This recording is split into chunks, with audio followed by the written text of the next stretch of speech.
One of the toughest guys to ever set foot on a football field, Hall of Famer Dick Butkus was a force to be reckoned with in the NFL.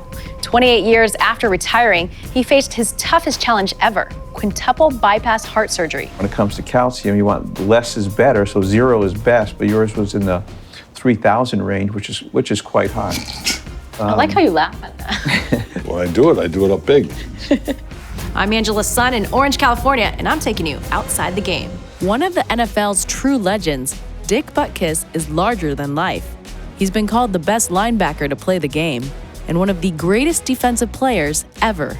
His intensity and preparation, he says, even gave him premonitions while playing, as if he'd know what would happen next on the field, and even the outcome of games. I'd get these premonitions playing football. I could tell what was going to happen a lot of times. It was just from all the studying and watching the game film, stuff like that. It prepares you for anything. You see things a lot quicker.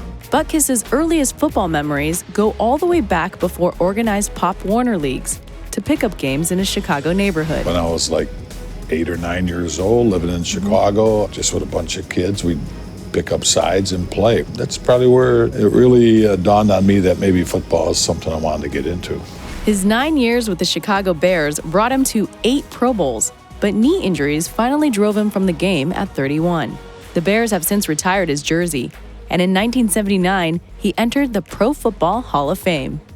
Butkus's post-football career gave him wider recognition, and he broke ground in the entertainment industry, appearing in nearly 200 movies, sitcoms, and commercials.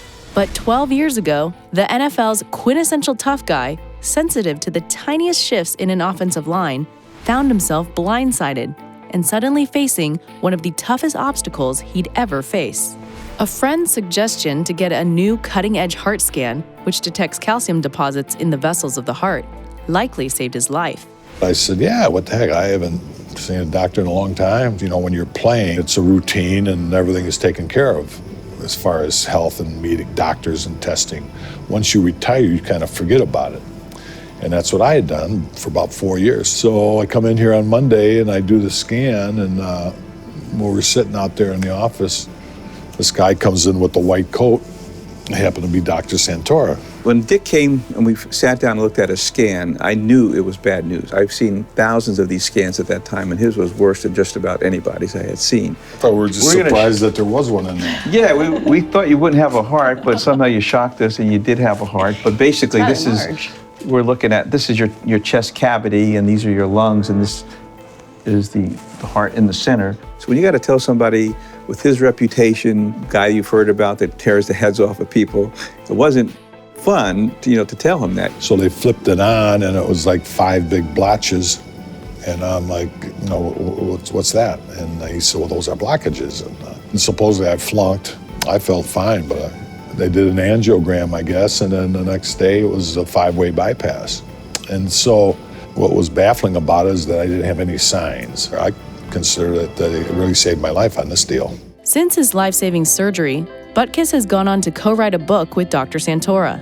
And the Dick Butkus Foundation, known for its anti-steroid campaigns, is helping retired NFL players, police, fire, and the military get free heart scans.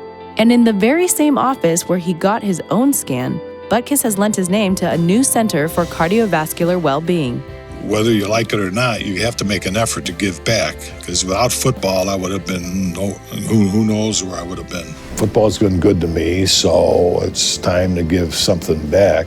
Like this heart center here, I understand that a lot of people maybe can't afford to have things done, but they should have some kind of test and see their doctors regularly. For Dick Butkus, his legendary toughness has given way to a sense of vulnerability and a powerful motivation to take on one of our nation's bigger health challenges. Everybody thinks they're invincible. I thought it was, and it was proven wrong, big time.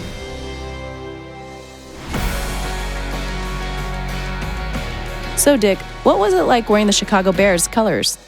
When I played at University of Illinois, their colors were the same. That's where George Halas, he went to Illinois, and that's where he got the idea of what the colors should be, this orange and blue. And orange always happened to be my favorite color, and here it is in college, and I hit it again in the pros.